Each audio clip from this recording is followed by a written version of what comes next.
Peristiwa berikut yang bukan merupakan koagulasi adalah, jadi di sini ada 5 pilihan jawaban yang berisi peristiwa-peristiwa yang berkaitan dengan sifat-sifat koloid.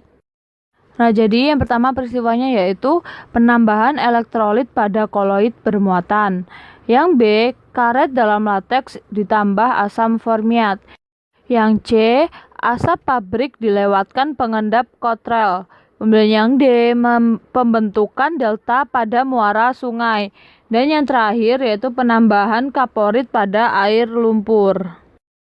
Nah, dari kelima peristiwa tersebut kita harus menentukan mana yang bukan merupakan koagulasi. Jadi kita juga harus mengetahui koagulasi itu sifat dari koloid yang seperti apa.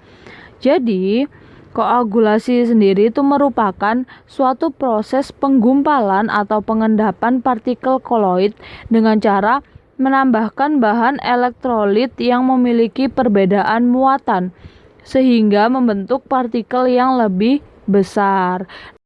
Nah, selain dengan cara menambahkan bahan elektrolit ke dalam partikel koloid, itu koagulasi itu juga dapat terjadi ketika mengalami pemanasan, pendinginan, atau pengadukan.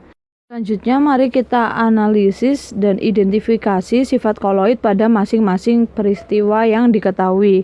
Jadi yang A yaitu penambahan elektrolit pada koloid bermuatan. Nah, ini tuh merupakan peristiwa koagulasi sesuai dengan definisinya ya. Jadi adanya penambahan bahan elektrolit.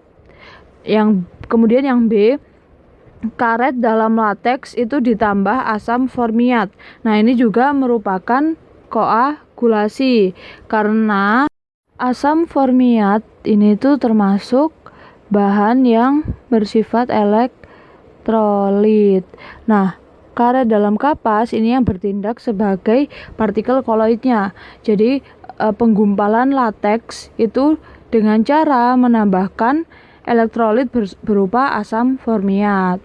Nah, untuk yang C, asap pabrik dilewatkan pengendap Cottrell. Nah, ini bukan merupakan koagulasi. Jadi untuk asap pabrik yang dilewatkan pengendap Cottrell ini merupakan peristiwa elektroforesis, yaitu pergerakan koloid karena adanya pengaruh medan listrik. Jadi di sini ada pengaruh medan listrik.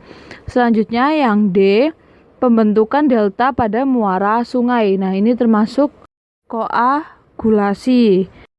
Karena koloid tanah liat itu bercampur dengan elektrolit yang ada dalam air laut.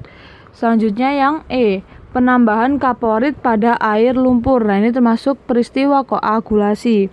Karena penjernihan air lumpur itu dengan cara penambahan kaporit yang bersifat elektrolit. Jadi kaporitnya ini yang bersifat elektrolit, kemudian air lumpurnya ini yang merupakan partikel koloid. Berdasarkan hasil analisis tersebut, maka dapat disimpulkan bahwa peristiwa yang bukan merupakan koagulasi yaitu asap pabrik dilewatkan pengendap Cottrell. Jadi jawabannya adalah C.